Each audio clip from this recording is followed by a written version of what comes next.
We'll start recording. Chair Dodge, do you want to call the meeting? Do we call the meeting B first before and then do the oath? Yes. Okay. Okay, so I will apologize in advance. This is my first time chairing a meeting, so if I make some mistakes, please correct me. So we will call this meeting to order, and so I'm not sure the oath of office is administrated, so that's going to be Yes. you guys. So we can go ahead and start with that. Okay, I'll be administering the oath to Amy Lona, Raquel Mariscal, Crystal Salcido, and Lisa Martin. And we are gonna do it all together, so it's okay if you're all talking at the same time. So if you can please raise your right hand and repeat after me. I state your name. I, Lisa Raquel Martin. Mariscal, Do solemnly affirm Do That I will- solemnly affirm that I will support and defend that I will support and defend the Constitution of the United States the Constitution of the United States and the Constitution of the State of California and the and the Constitution of the State of California against all enemies, foreign and domestic, against all enemies, foreign and domestic, that I will bear true faith and allegiance that I will bear Bear true faith faith and allegiance faith and allegiance to the Constitution of the United States to the Constitution Constitution of the United States and the Constitution of the State of California, and to the and Constitution of the State of California, that I take this obligation freely that I take this that I take this obligation obligation freely without any mental reservation or purpose of evasion, without any mental reservation or purpose of evasion, and that I will well and faithfully and that I will well that I and will well and faithfully faithfully discharge the duties upon which I'm about to enter. discharge the duties Discharge the upon duties which I am which I'm about to about to enter. Congratulations and thank you.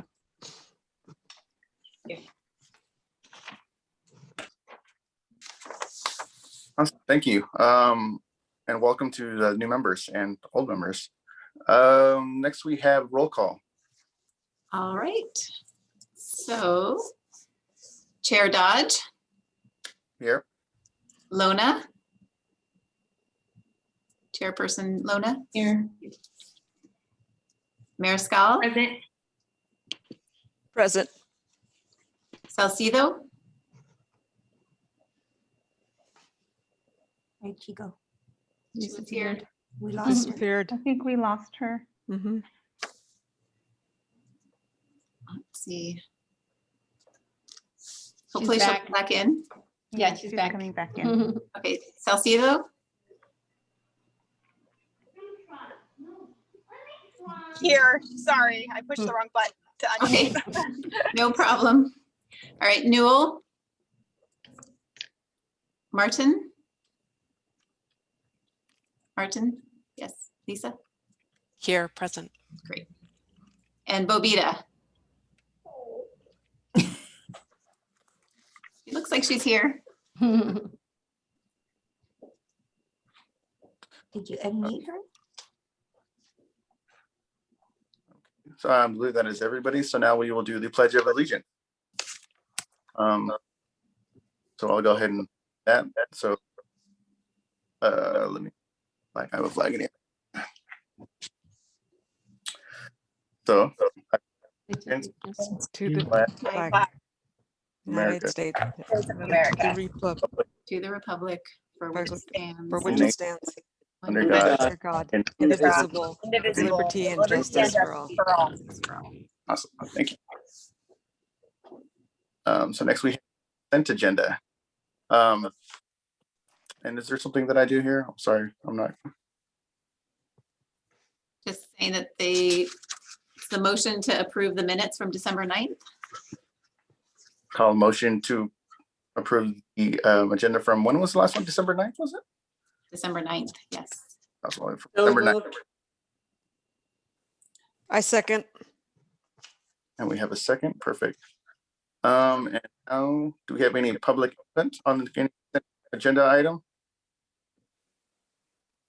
Hearing none, we'll pass on. So that was the motion. So new business. So we need the election of a new chair and a vice chair.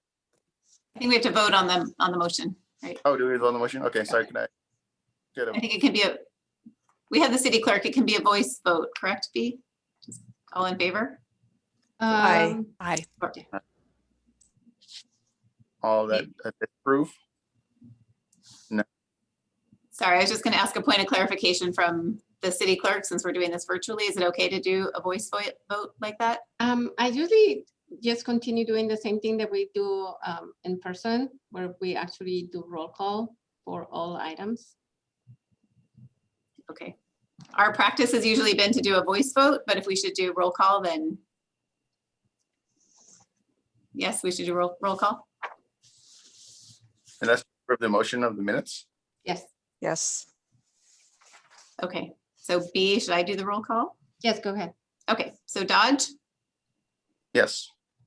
Lona, Yes. Mariscal, Yes. Salcido, Yes. Newell, Martin, Yes. and Bobita. Yes, Here she is. Great, you're here. Thanks, Betty. can you hear me? Yes, Yes. Hallelujah. great. Okay, Okay, so now the new business. So the election of a chair and vice chair.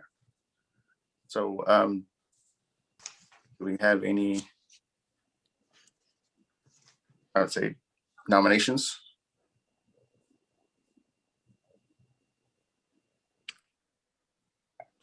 Anybody?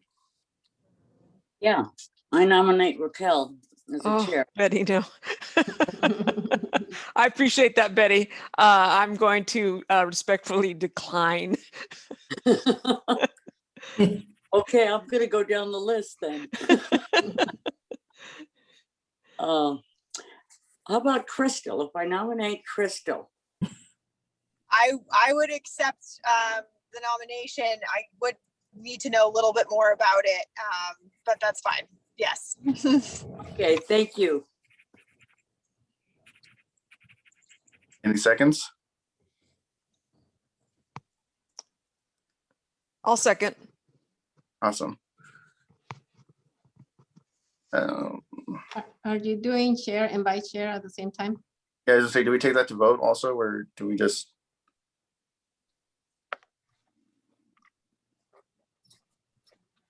You have them together.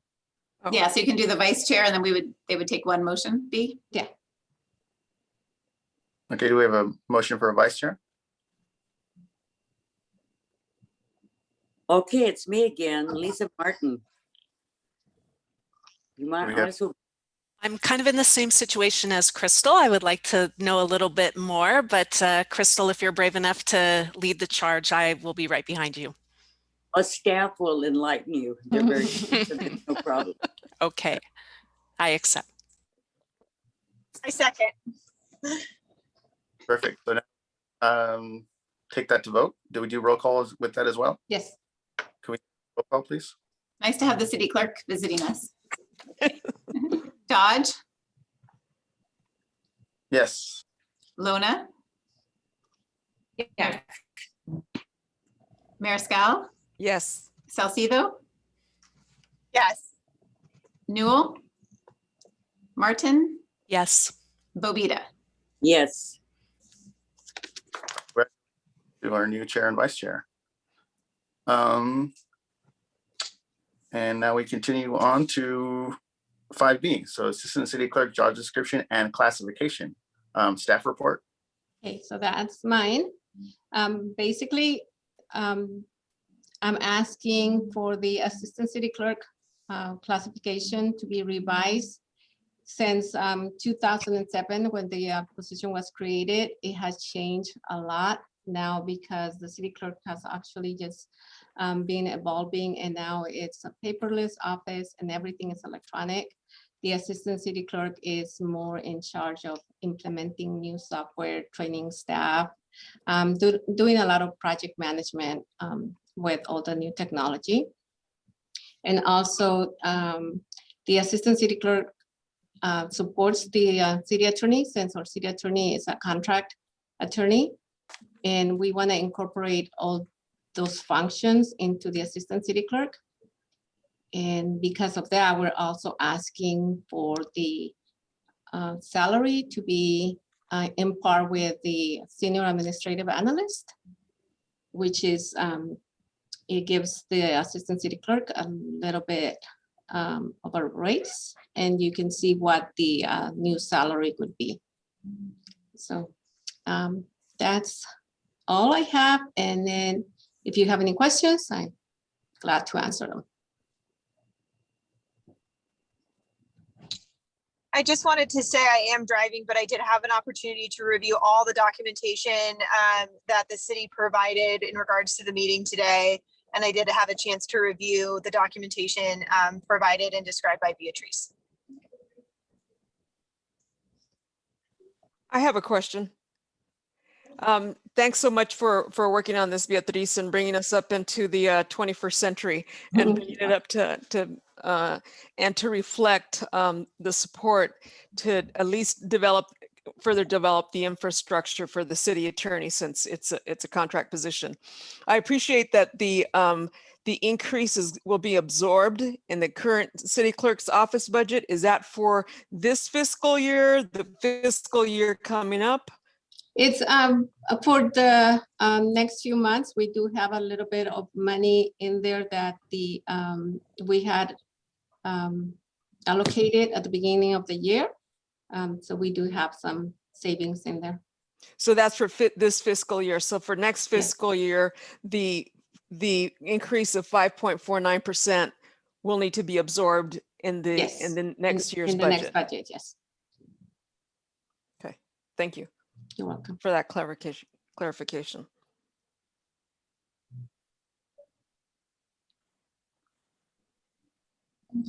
Or questions or input? Sorry, did Human Resources, I forget if this was in the documentation, did they do a salary review for similar positions in the Tri-County area for that increase? We did attempt to look for other positions. However, there aren't that many in our general geographic area. So I believe B looked at another position that was outside of our normal comparable cities, and this salary is in line with that one. But in our comparable cities, our 7 comparable cities, there's not a similar position. So we looked internally more than externally. Thank you. Yep.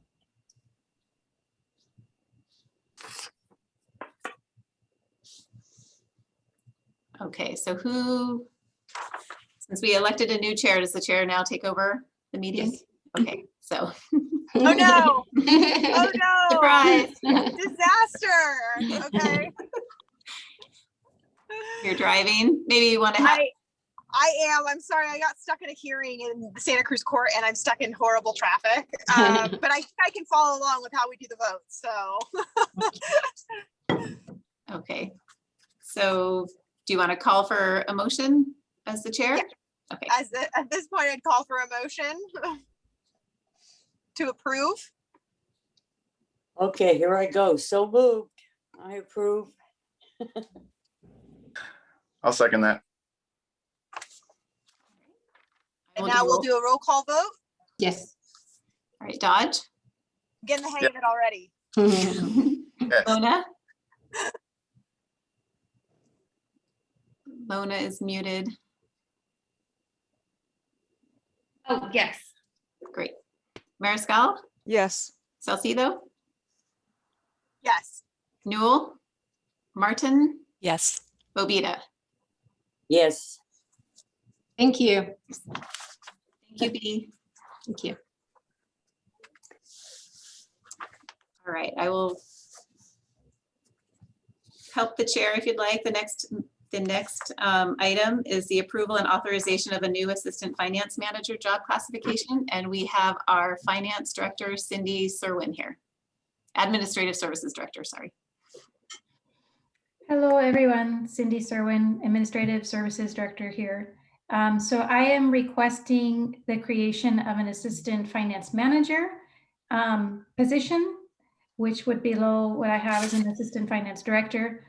But basically, when I arrived here a few years ago, my department functioned with 3 fairly high-level positions, an assistant director and 2 senior financial analysts. Right before COVID hit, we had a retirement, and then had to delete one of those senior finance analyst positions. So I now have 2 people doing very high-level analytical and operational work on a day-to-day basis.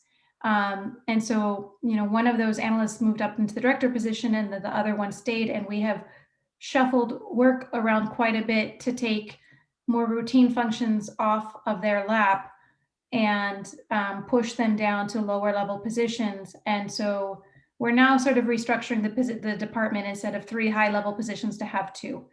And so that second one is now doing, like I said, consistently higher level management and analytical and operational work on a day-to-day basis, because we have kind of pushed down other work.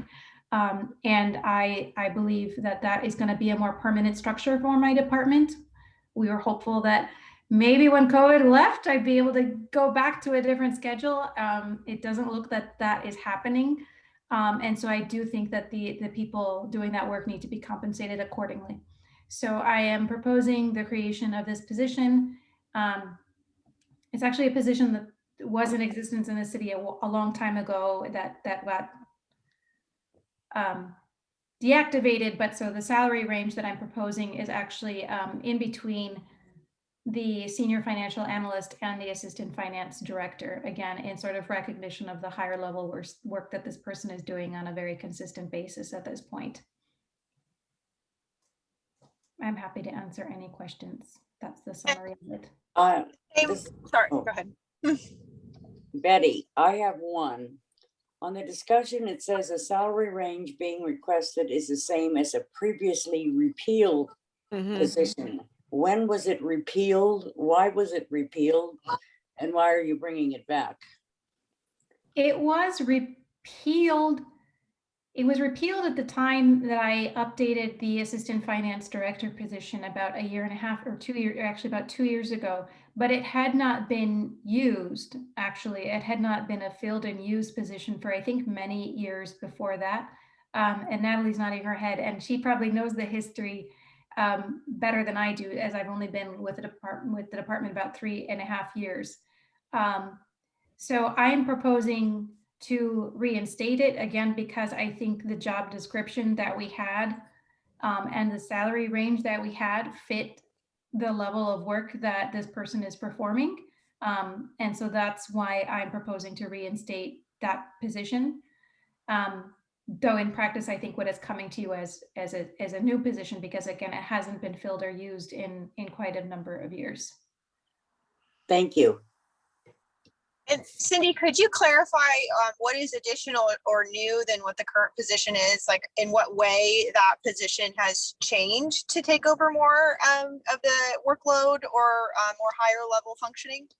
Well, I think the biggest thing is that I'm actually making that person essentially the budget manager, which is a role that was previously done by the assistant finance director, and then last year was literally done by me over Memorial Day weekend.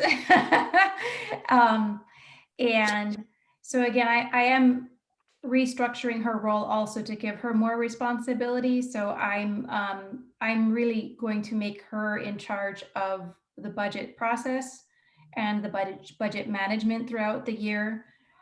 As I have found myself this year being pulled into a lot more sort of public interaction and policy outreach. So I also can't keep doing both things.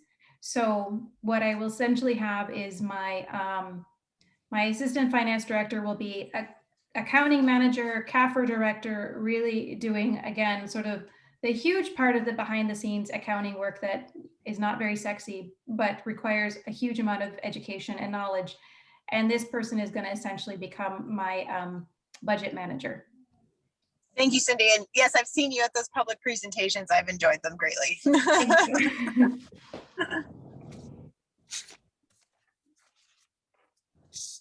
And Raquel here.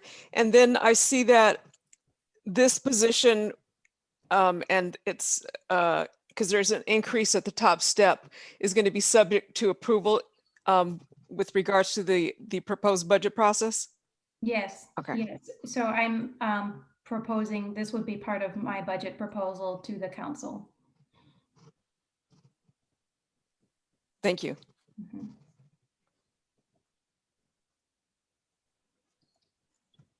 Any other questions?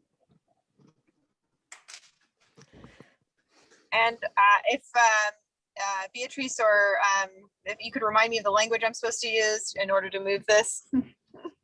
So I think you'd call for a motion. At this point, I'd call for a motion. I move staff recommendation. I And if second. we could do a roll call vote. And Raquel, you seconded? Is that I correct? did. Mhm. Okay, great. All right, roll call. Dodge, Yes. Lona, Yes. Mariscal, Yes. Salcido, Yes. Newell, Martin, Yes. Bobita. Yes. Motion carries. Thank you. Thank you, Cindy.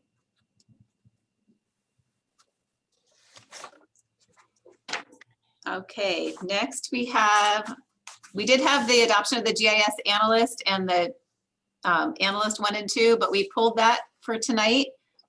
We realized in our records keeping that we actually had this position approved back in, what was it? December of 2018. And somehow it didn't keep up, our record keeping didn't keep up with it. So we do not need to take it again tonight. So we are on to the police service specialist, and we have our assistant police chief, Tom Sims, with us tonight. Awesome. Good evening, new chair, commissioners, and welcome new commissioners. My name is Tom Sims. I'm the assistant chief of police. Tonight, we are recommending a small change to the police service specialist job description. As you may know, the police service specialist, or PSS, is a non-sworn position here at the police department. Some of their duties include responding to and writing reports on non-emergency crimes, conducting traffic control, assisting in collecting evidence, etc. Historically, our PSSs were required to register and maintain files of sex, narcotic, and arson offenders on a yearly basis. However, due to a recent California law change, both the union and PD believe that this job function was better suited for a sworn officer. Registrations are now being handled by our detective bureau. Our recommendation is to remove the job description related to registering sex, narco, and arson offenders from the PSS job description. There's no financial impact and no other recommended changes. I appreciate the no financial impact. That's where I went first, Betty. Yeah. Always goes over good. Good I job. so moved to approve. Oh, do I need to make a motion? Call for a motion, yeah. Yes, at this time, I call for a motion. I move. I second. Roll call vote. All right, Dodge, Yes. Lona, Yes. Mariscal, Yes. Salcido, Yes. Yes. Newell, Martin, Yes. Bobita. Yes.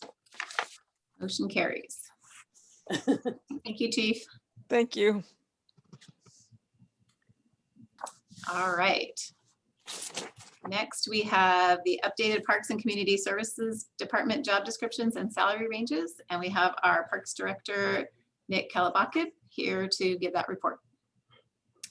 Good evening, Personnel Commission. As Natalie mentioned, I'm Nick Kalabakib. I'm the Parks and Community Services Director for the City of Watsonville. I've got a presentation I put together that I'm going to share my screen for to run you through this evening because I've got quite a few positions that we're proposing to update and Yes. work on this evening. So what I'd like to start with is just if I can get my screen to change here. Okay. The recommendation before you tonight is that the Personnel Commission recommended the City Council adoption of the proposed job descriptions and salary ranges for essentially all of the positions that we have within our Parks and Community Services Department. And you can see them all listed here. They're also listed in the staff report as well. But before we jump into the actual positions, I wanted to give you a brief kind of rundown of our department and the services that we offer, just to provide some context for the positions and their overall duties and kind of what we serve the community, or how we serve the community in our various divisions. So our overall brand slogan for our department is that parks make life better. So really with the notion that the recreation programs and the facilities that we maintain and offer throughout the community really help to serve in making life better for our residents. And that kind of rings true in our purpose statement. This is kind of our internal teammate statement that we use to really kind of explain through, the why of what we do in terms of services to the community. So we really work towards creating exceptional experiences that enhance the quality of life for our residents. Our department is comprised of essentially 3 different divisions. We have our Parks Division, our Recreation Division, and our Community Services Division. And I'll go through each one in these next few slides. So our Parks team maintains our 26 city parks across our community that comprise about 145 acres. In addition to park maintenance, we also maintain most of the street medians and rights of ways throughout town as well. So the street medians that you'll see up and down Main Street, along with on Riverside and Bridge Street, and then some. And then rights of ways are kind of those green landscaped areas that are located on the sides of our main thoroughfares throughout the community as well. So we also maintain those on top of the parks that we maintain. In addition to our parks and our streets and right-of-ways, we also manage 3 separate, what we call LMADs. LMAD stands for Lighting, Landscape, Maintenance, Assessment Districts.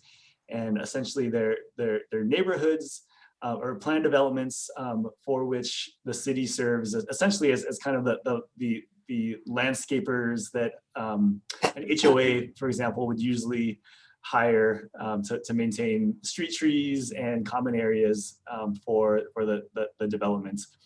So we have 3 of those as well. So that's our parks team. In recreation, we have essentially four different units within that division. We have our special events unit that plans and manages all of our citywide special events. So that's everything from the Strawberry Festival to 4th of July Parade to our Holiday in the Plaza events and Music in the Plaza and so forth. We have our recreation facilities units, and that unit is responsible for the maintenance of our close to 10 recreation facilities across the community, along with the rental and community use of those facilities as well. We also have our sports unit that is responsible for all of our youth and adult sports programs, such as youth soccer, adult basketball, volleyball, and softball, along with our summer aquatics program out at Watsonville High School. And then finally, under recreation, we have our youth developments / PAL units. And the teammates under that unit are responsible for all of our after school and summer programs, including operation of the Police Activities League sites and the youth center. In addition to that, they've got, well, I think I mentioned our summer camps and so forth. A large number of the programs under the recreation division, unfortunately, are currently on pause due to COVID. And as we slowly start to open things back up, we're hoping to be able to ramp these programs back up as well. As we move through the summer months and COVID guidelines kind of loosen, I think you'll start to see more and more of our programs come back online, which is exciting after basically a year off. I didn't talk about community services. I'm not sure what happened to that slide, but basically our community services units comprises of a number of other kind of smaller programs, things like public art and our urban forestry program. So they're all kind of community-facing programs that kind of don't really fit in the boxes of either parks or recreation. Wanted to kind of change gears too and talk a little bit about our Parks and Recreation strategic plan, because the update to our job descriptions really falls within that plan and is part of kind of the larger scope of work that we've taken on over the past several years to really modernize our departments and bring our departments kind of in line with standards across other cities, as well as to help better meet the needs of our community as we move into the 2020s as well. So to give you a real brief background on this, we started this process back at the end of 2018 and led a pretty involved community engagement process that really strove to do three things. One was to create a park master plan for Ramsey Park. Second, to create a park master plan for the City Plaza. But then third, to take our 2009 Parks and Recreation Master Plan and bring it up to today's standards and make sure that the goals that were set in that master plan really meet today's needs as far as our community goes in relation to Parks and Rec. So we also embarked on developing an overall strategic plan for our department to really outline the actionable goals and objectives that we need to accomplish over the next 5 years to really do that, again, to modernize our departments. So we landed on three strategic goals. The first one here is outstanding parks and facilities. And this really has to do with prioritizing the maintenance of our existing facilities, along with providing greater access to parks and recreation facilities across our community for our residents.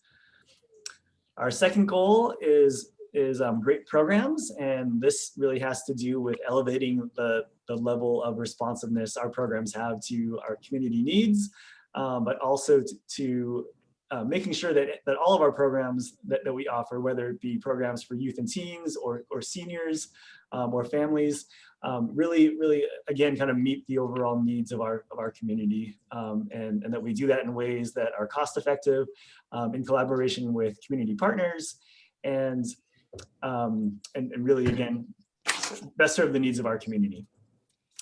Our third goal, which is the most relevant goal to tonight's conversation, is to create one high performing team. So in this goal, we are really looking at a number of kind of internal policies, but also organizational effectiveness to make sure that we are both sustainable in the long term, but also able to fully accomplish the goals that we set forth for our department. So there's a number of items in this goal that look at kind of fiscal stability and funding for Parks and Recreation, because I think as many people know, our department is one department that usually gets hit first when it comes to tough budget times. So looking at other means besides the general fund to kind of better sustain our operations and services. But it's also about building an innovative, responsive, and dynamic team and organization. So part of that is looking at our internal policies and our procedures. But a large part of that also is looking at how we build our team moving into the future. And so one of the stated objectives under goal number 3 is really to revise our job descriptions and bring those up to today's standards and make sure that as we have opportunities to recruit new teammates, we're looking for the right skills, abilities, and knowledge in potential employees to find the best candidates possible to make sure that we can build the strongest team available to implement all of our goals. So the purpose of our overall update, other than to meet that objective in our strategic plan, is to update our decades-old job descriptions. Many of our job descriptions haven't been touched since the 1980s, so they're 30 plus years old in a lot of cases. There are some that are newer, meaning that they were revised in the early 2000s, say like 2001, 2003. But for the most part, all of our job descriptions are 15 plus years old, and really just need to be kind of overhauled completely from top to bottom. So really from our entry-level position all the way up to my position as director, we've taken a look at all those positions and what they entail today, and what we kind of expect and hope to find in our teammates moving down the line. The second purpose of the update is to help better align salaries with with positions across the city that have similar scope and responsibilities, so that again, we're able to better recruit for these positions as our services come back online, and we're able to reopen these positions to serve the community. And that kind of dovetails into the last one here that I've got bulleted, really, just in assisting the department in meeting our goals and recruitment efforts.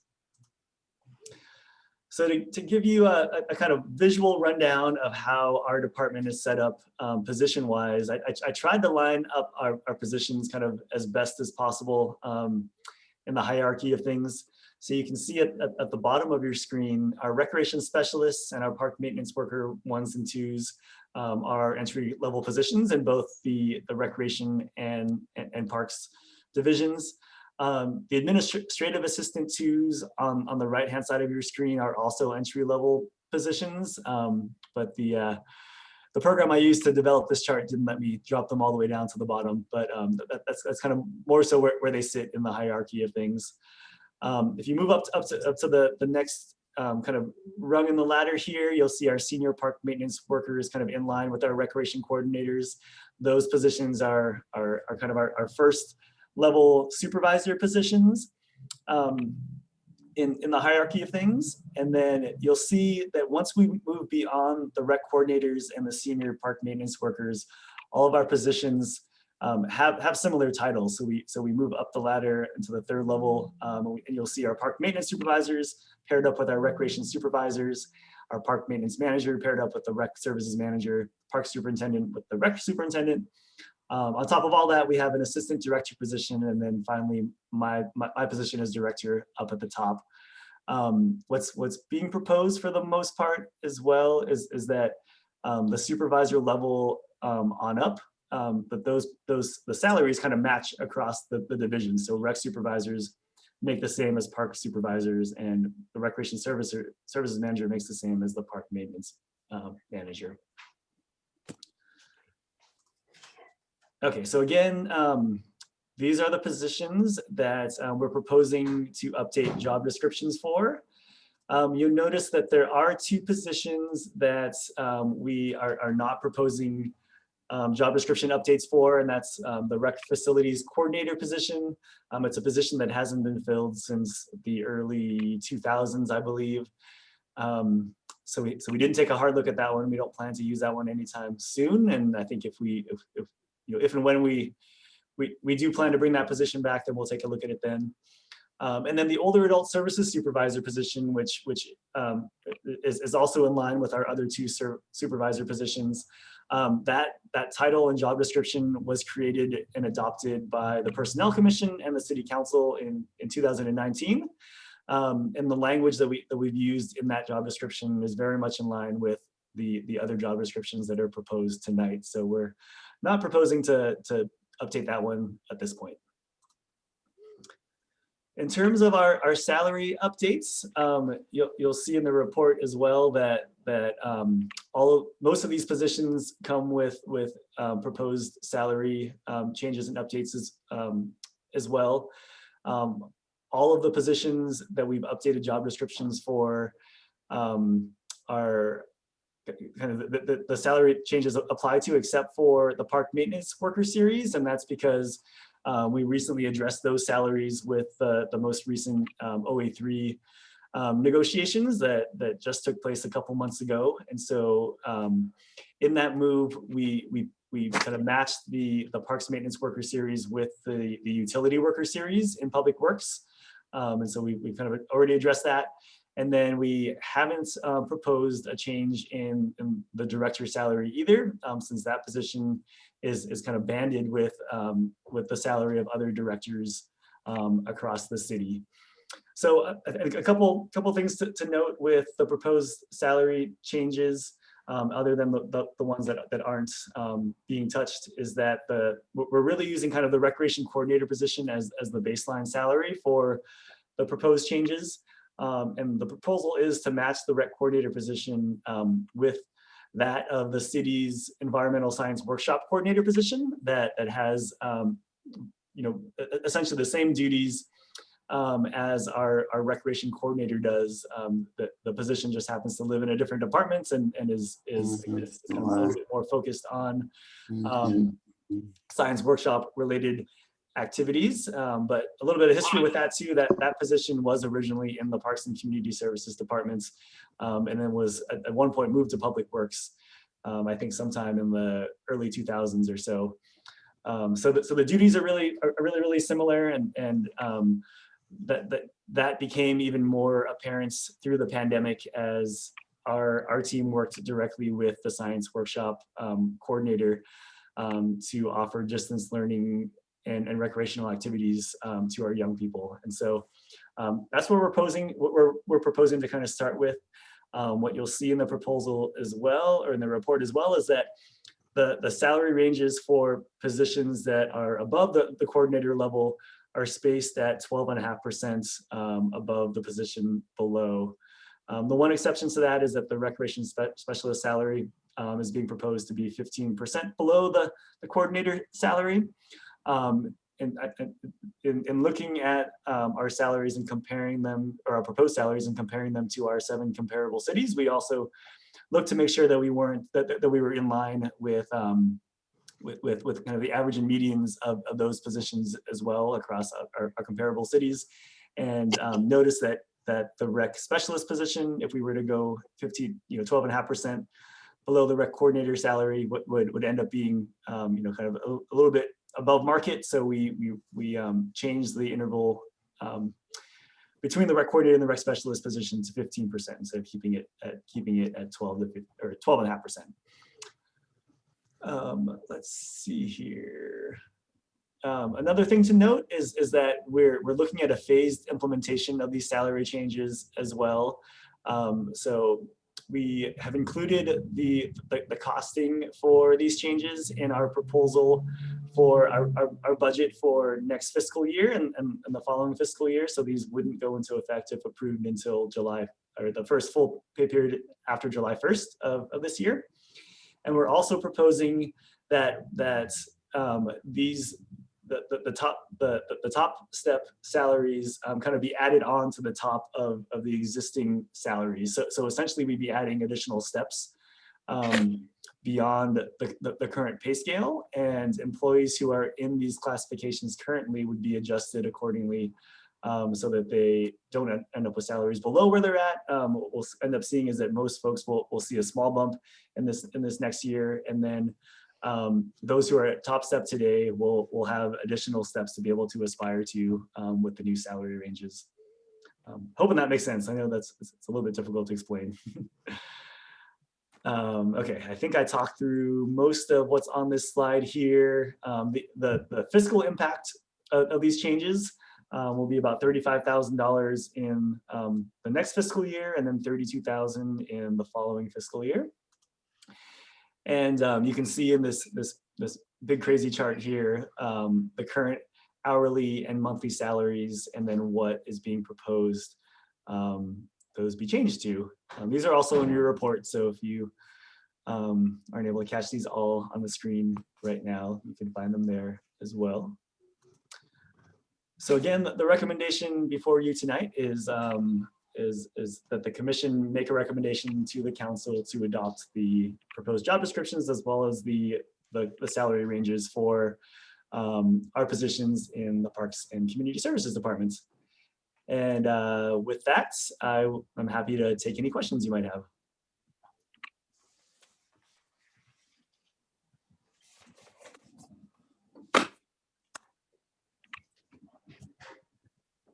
I don't have a question really, but I do want to thank you for the presentation. It was better than reading it. It was very good. Thank you very much. You are welcome. Yes, I appreciate the presentation as well. I did just at least make a copy of that one with all the salary ranges, because that's the important one, right? And I just want to clarify that this, of course, is then subject to approval in the proposed budget process coming up, right? That's correct. Okay. Yeah, just wanted to make sure. No, thanks very much. Could you please remind me or educate me on what our 7 comparable cities are again? I'm sure it was in the report. I just don't recall when I did my review. So it's, let me see if I can get them all. Monterey, Salinas, Santa Cruz, the County of Santa Cruz, Morgan Hill, Gilroy, and I'm blanking, Seaside? I'll have to double check. Okay. Hollister? What's that? Hollister? Oh, Hollister, not Oh, yeah. Seaside, sorry. Okay. And then with the increase in salary ranges and comparing them to the other cities, are these positions, are they union, like negotiated contracts? Have there been like reviews for COLA increases, that kind of thing for those particular positions? So most of these positions are in the mid-management group or the management group. So they are, it's an employee organization, so they do have an MOU and we do negotiate contracts. So their contract will be up at the end of June. So we will be beginning negotiations any day now with those groups. So these positions will be also subject to whatever is negotiated in those contracts. I see. And And then, could they ask for like additional, like we've approved 12%. Could those contract negotiations include additional requests for over the amounts that we've agreed to? potentially, yes. So the entire mid-management group, for example, will be negotiating for, it looks like we'll likely be able to do some type of COLA coming up. So these positions very well could be subject to those COLAs unless we negotiate something differently. Would you consider the increase that we're discussing today in the negotiations for the COLA, like with regards to increasing salaries based off the 7 cities, that kind of thing? Is that something you would consider? I think because, and Nick, correct me if I'm wrong, but we were looking kind of internally for this position for like the rec coordinator, benchmarking it with the environmental science workshop coordinator. And it is safe to say that that environmental science workshop coordinator position will likely get a COLA as part of negotiations. So I think the hope was that the parks coordinator position would kind of keep up with that classification. Okay. So. And then my final question was for Nick, for some of these positions, like a recreation specialist, is that a full-time position is my first question, which I think it is. And then in COVID, what have some of the rec specialists, managers, what have they been working on when there's, very, very limited recreation? So what have they been doing if they haven't been able to do kind of what I would consider the traditional things that are outlined in some of the job descriptions? Yeah, great questions. So the recreation specialist position is a full-time position for the most part. We do at times hire part-time, temporary, unbenefited rec specialists as well. So we'll use that classification as a temp position every once in a while to help kind of fill in the gaps in some program areas. Your question about what's everybody been doing, especially on the rec side with COVID, it's been a little bit all over the place. So with the last round of budget cuts that the city implemented at the beginning of this current fiscal year, we did lose a number of positions because I mean, to your point, we haven't been able to offer the full kind of range of programming that we have in normal times. So for example, our sports supervisor and our special events supervisor, but those are 2 positions that for most intents and purposes weren't included in the budget this current fiscal year. So we did go through some downsizing at the beginning of this year, and the hope is that as we move through the summer months and into the fall and things start to reopen up, that we'll be able to bring those positions back. And the hope is to bring those positions back in kind of a more, well, in a way that kind of aligns us better with our goals, right? With updated job descriptions and salaries and so forth. In terms of the rest of the team that's continued to work with us through COVID, we've done all kinds of things from standing up, the COVID testing site at Ramsey Park, to converting the Vets Hall to a homeless shelter, to helping with vaccines throughout the community. to shifting all of our youth programs to distance learning pods and serving 100 kids a day in a whole different way than we have in the past. Helping with fire response and standing up shelters and all kinds of craziness this past year. Great. Yeah, that's very helpful. That helps like answer that question of like, man, there's not a rec league and, there's not basketball right now, but, that helps me understand what they've, what else, how they've changed their positioning with those closures. And then you mentioned sort of the budget cuts and layoffs of certain positions. Do you think as we open back up or going into 2022 that you'd be able to propose, you said that kind of like I'm using the word recapture, but bring them back, basically the people that we let go, can we bring them back based off of budgeting? And it's kind of a Cindy and Nick question. Like, do you think that's possible? Yeah, in our budget proposals for next year, we've included a plan to bring back most of the positions that we lost in the last round of budget cuts, kind of with an idea of like a phased reopening, with the idea also that by the following fiscal year we'll have our entire team back as things start to reopen, and then as far as kind of the folks that were in those positions before, I mean, we would just follow all of our personnel rules and regs in terms of how that process transpires. Thank you. Very informative. Any other questions?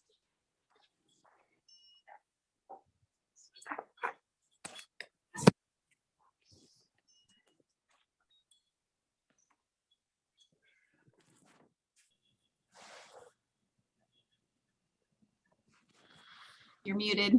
You're muted. Are there any other questions? And then Nope. And so could I do one motion for all the positions? before that, I think you should ask for public input. We may have there are some callers. Okay. And any public input at this time?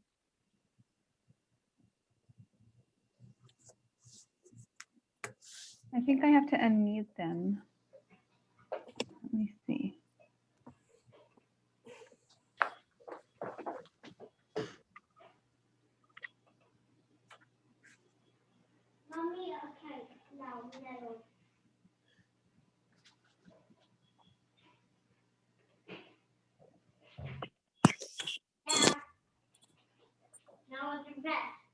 And they could have raised their hand too, Monica, right? Yeah, they could have Okay. raised their hand and I don't see it. Okay. What did we press now? What did we? So no public input at this time for the callers that are listening in? Doesn't look like it. Okay. Okay. And so at this point, I'd be making a motion and I'd ask for clarity if I can move for the motion for all of the positions that are proposed. Yes, you can do it all as one motion. All right, I will make that motion. Do I have a second? Come on, I can't make all the motions. A second. All right, you have a second. Who seconded? Lisa. Okay. All right, ready for a roll call? Yes. Okay. Dodge, Yes. Lona, Yes. Mariscal, Yes. Salcido, Yes. Newell, Martin, Yes. Bobita. Yes.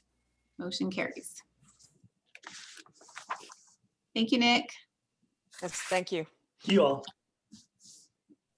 All right. Last but not least, we have the updated public works and utilities classifications and elimination. Actually, we're not going to eliminate the obsolete classifications. We're just going to update some classifications, and we have our assistant public works and utilities director, Christian Dorenzo here. Hi, thank you for that introduction, and good evening, commissioners, new and old or new and less new. I recognize some of you from October, and I think I at that time I brought a huge laundry list of classifications. So good news is I only have 7. Bad news is I have no presentation, so you're just going to have to hear me blurb and regurgitate a bunch of environmental regulations that may not make much sense, but are woven well within the fabric of the job description. So I may do the same thing that Nick did, and I'll just kind of run through all of the job descriptions in sequence, and then just open the forum for any Q&A you may have at that point. So this is really, as you may recall, when I was here in October, I oversee the largest operations of the city, the three utilities, water, wastewater, and solid waste, as well as the fleet operation, and on occasion, everything else that falls under the purview of public works and utilities. And so I have as sort of a direct management oversight of about 135, 140 employees, so quite a handful. The utility is well entrenched in sort of the silver tsunami wave, and a lot of baby boomers in the industry attritioning out of the workforce. Probably not as much of an issue when you have a much smaller operation that doesn't require certain skills and certifications, experience to matriculate into those classifications. But otherwise, for me, succession planning is an ongoing concern that keeps me up sometimes. And so this is an ongoing phase 2 of that initial introduction to a series of classifications that I brought forward in October. So at that time, we had discussed briefly the collection operators and the collection and maintenance operators who are responsible for maintaining the sanitary sewer system and the storm drain system. And those classifications were approved, as well as the job adjustment, the salary adjustments. And so this one is sort of a follow-up to that. So ensuring that, one, there isn't any compaction between the new collection maintenance operator 3 and the manager. But you'll note that the paragraph mentions the job description is almost 3 decades old. And when it comes to environmental regulations, 3 decades may as well be the Stone Ages. So when I looked at it originally, I thought, goodness, this is so inadequate and obsolete that it's actually a sort of easier classification to fill than the updated lower level classification. So a lot of updates had to be done in terms of the certification requirement. And one of them is, usually when I update jobs, I think about the future, right? I think about who is going to replace me and have to do an update to that job classification that I recently did. And I want to try to sort of be one step ahead of that. And so one of the requirements is for a grade 4, as well as a maintenance technologist grade 1. So the business, since the adoption of wastewater regulations in 2006, otherwise known as the WDRs, and came with a whole slew of reporting and maintenance requirements that really didn't exist before then. So believe it or not, there was no requirement for reporting a sanitary sewer overflow. And sanitary SSOs are identified into one of 3 buckets, either Cat 1, Cat 2, and Cat 3, and they all have their own specific reporting requirements. This position also serves as the LRO, the legally responsible official. Forgive me, I'm going to have a lot of acronyms that may not make much sense. And so he is the singular person that, in the event of a Cat 1 spill, which is greater than 1,000 gallons, has to go into CWIX, California Integrated Water Quality System, and report that to the state. So a whole slew of programmatic and operational responsibilities that are trying to encapsulate it within the new job description. Okay. Lastly, it is, again, because it's a 2-step moving in tandem with the lower level positions that had 10% salary adjustments. This one has a smaller increase, and it's proposed to be benched to the laboratory manager, and that results in an increase of about 8%. The laboratory manager and the collection manager within sort of the strata of the department are somewhat equal in terms of the responsibilities and breadth of scope. And so that seemed like an appropriate position to classify too. So All right, moving on. It looks like the next one I have is the fleet. It's actually now a fleet and warehouse coordinator. Correct, Natalie? She's saying yes. You may recall, I stepped in 15 months ago. I stepped into a fleet operation that was managed in a very sort of informal way. We completed a third-party assessment by a management firm called the Matrix Group that came in and basically peeled back, all the layers to the operation, identified, did a gap analysis for me, and identified deficiencies in operations, in sort of business practices, deficiencies in even personnel, the type of personnel classifications. And this was one that was called out to our attention.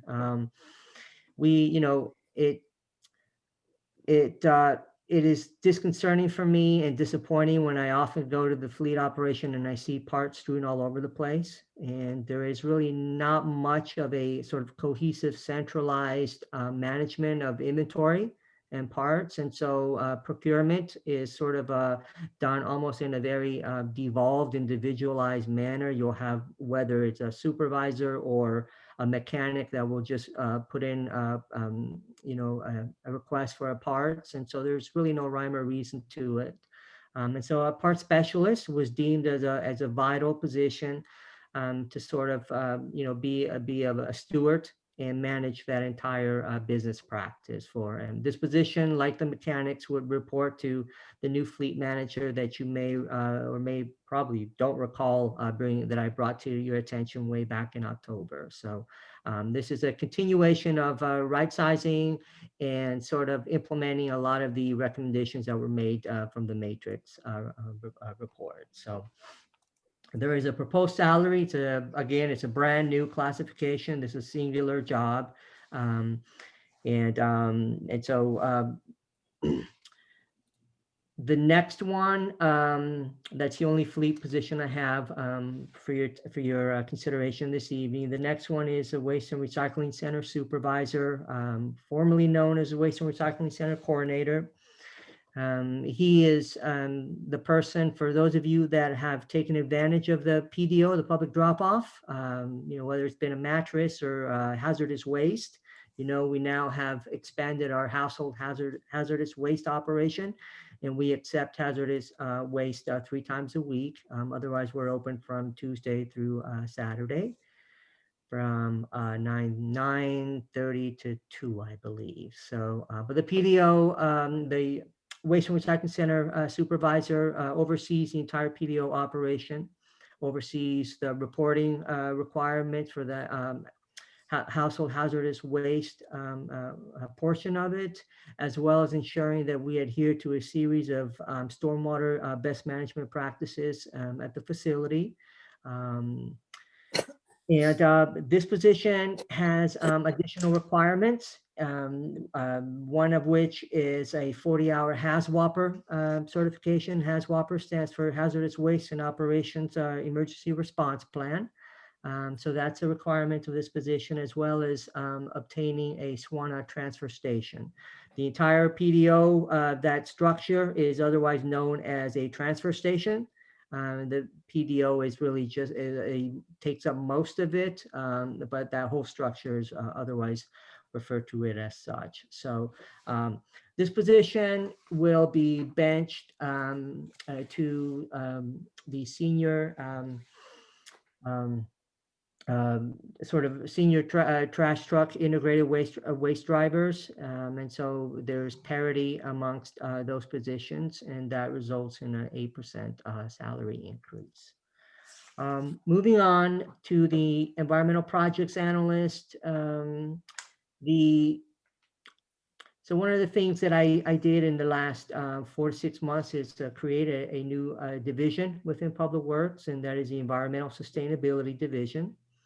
And this is in recognition of our LHMP efforts, of our climate action efforts, our CAP efforts, our sort of management and stewardship of flood flood management, of our stormwater MS4 permit.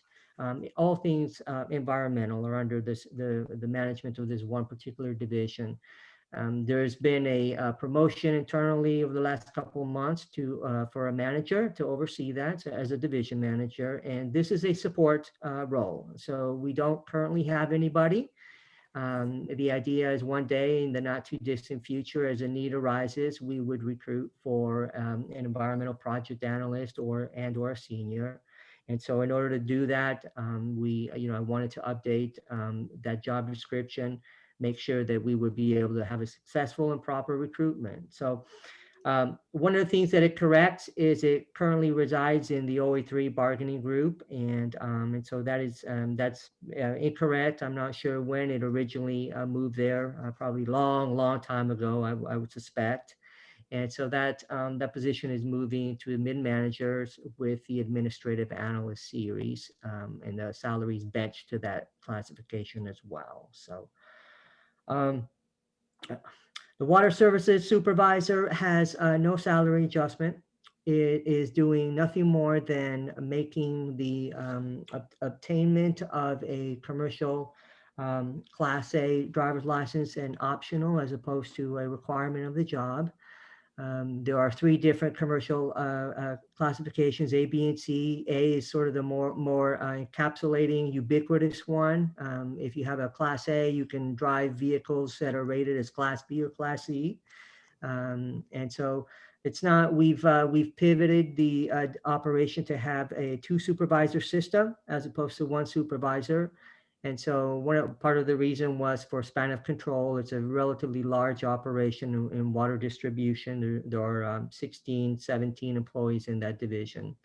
All of those employees require at some point a commercial driver's license. This is a working supervisor. They do a lot of programmatic and administrative work, as well as be out in the field and oversee projects, but there's really no need for them to be required to have a commercial Class A. So just makes that small tweak to that.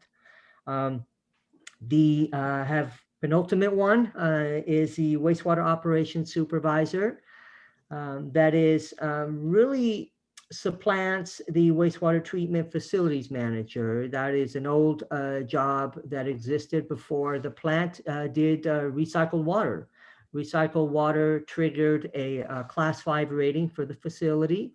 Class 5 rating plants require a sort of chief plant operator that also has a wastewater operator certificate grade 5. And so between the supervisor and the new chief plant operator, the facilities manager position became obsolete. The supervisor has been, the job description to the supervisor has been sort of ramped up so that encapsulates a good portion of the facility manager job description, and the rest of the outlying duties are now incorporated within the grade 5 CPO, chief plant operator. So it just removes an obsolete job description, mainly due to the recycle plant trigger. It makes a small adjustment in salary, essentially another step increase of 5% in recognition of the additional job functions. The very last one is the source control inspector. And there we have a source control manager and a source control inspector who does a lot of the ugly inspections out in the field for illicit discharges. They inspect grease traps. They do a lot of industrial facility inspections and audits. They'll check on their manifests. They'll even help with issuing notice of violations and corrective actions. Interpreting of lab reports. So part of the succession planning conversation is the manager is great, but he won't be here forever. And so in sort of expanding on the duties of the inspector would potentially enable us to onboard an inspector that has the skill set to over time morph into the manager role. And so if they're able to take on some of the programmatic responsibilities that have been now incorporated into the new job description, they should be well poised to move in potentially for an upcoming promotion and backfill. If not, the manager benefits by having an uber skilled inspector that is able to do things that he can't or doesn't have the time to do anymore. So there is no salary adjustment proposed because it got quite a voluminous one as part of the last bargaining rounds. And so that one's up to market, and it's just nothing more than an update to the classification and the roles and responsibilities. I think that's it. So please ask me all kinds of questions.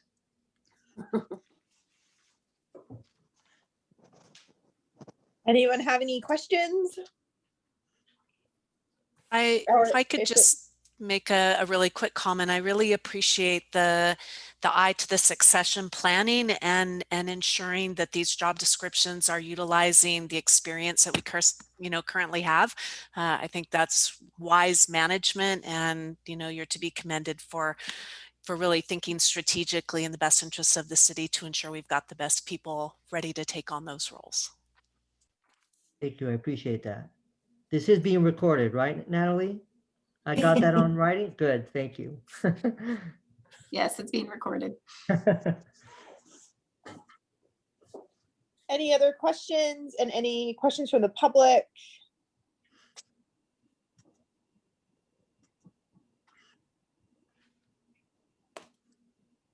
No such public questions, no other commission questions. Is there anything else I need to do before making a motion? I don't think so. All right, at this time I make a motion. I move staff recommendation. I second. I do want to say that there's no resulting salary increases absorbed by all these changes. I appreciate that. Couple of them don't have any salary increases. A couple do. They, like Nick had mentioned, the idea is now that people trigger the immediate salary increase, but that is essentially added on the back end of the salary scale. So those salary increases are down the road, and they're not immediate. They are certainly, the utilities has a very, very large budget. Personnel makes up just a fraction of, especially the water and wastewater utilities budgets, which are mostly capital intensive, and so it's well positioned to absorb a 5% increase for whichever affected classifications moves forward. So. Okay, set example for the other departments. Tell them how you do it. I will. At this time, we'd want to do a roll call vote. All right, Dodge, Yes. Lona, Yes. Mariscal, Yes. Salcido, Yes. Newell, Martin, Yes. Bobita. Yes. All right, motion carries.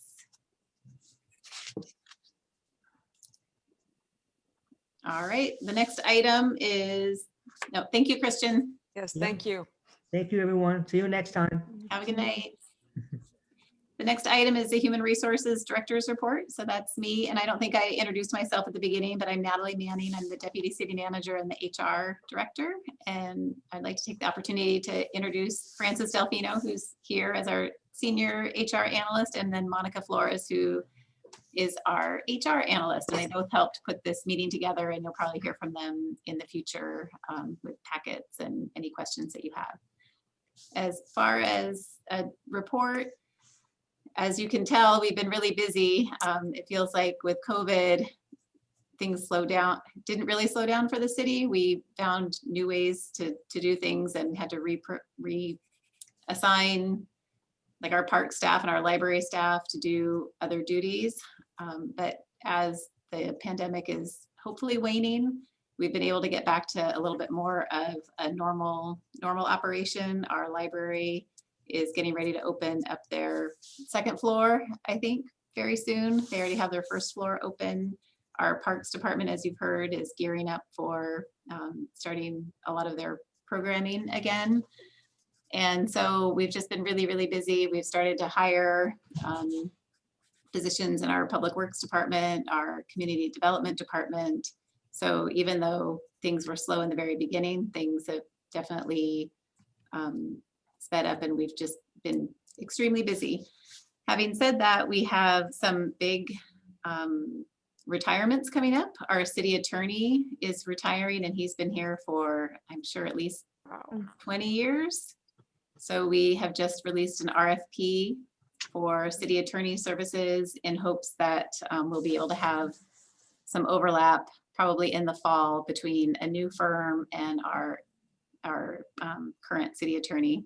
Our GIS director, our IT director is retiring in June, so we'll be looking to fill that position. Our police chief is also retiring. You probably saw that in the news, so that's going to be a big shoes to fill.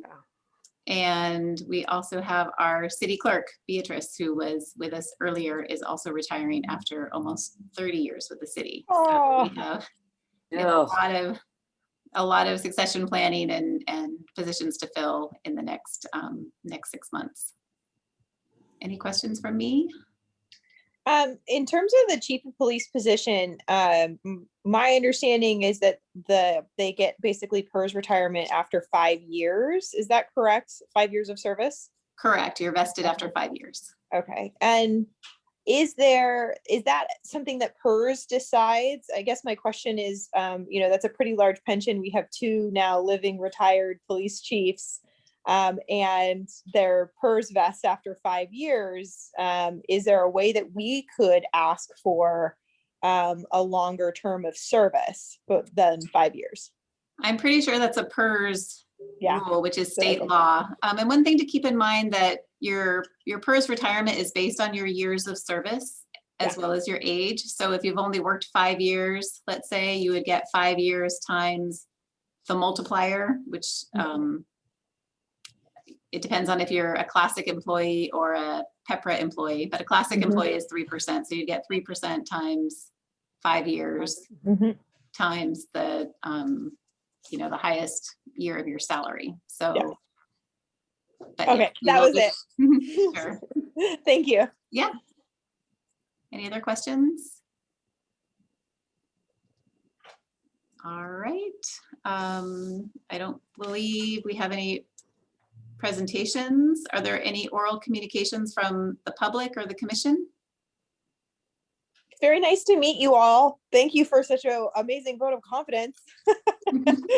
You're home now, huh? I represented the drive, the daily commute from Santa Cruz City to Watsonville. So thank you all for being on that commute with me. You got to see the harrowing adventures of the traffic on 101, or 1. So thank you very much.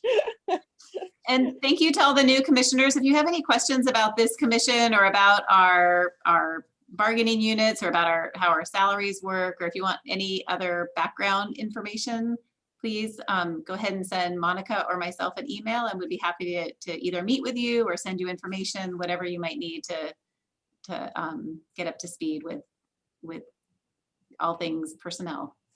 I might be reaching out. Anytime. Thank you. Sure. Anything else? Oh, I think the chair can adjourn the meeting. It is adjourned. Thank you. thank Great. you, everybody. Have a good evening. Thank you. Thank you. Thank you, everyone. Thank you. All right. Good night. Okay. Good night. Good night. Right.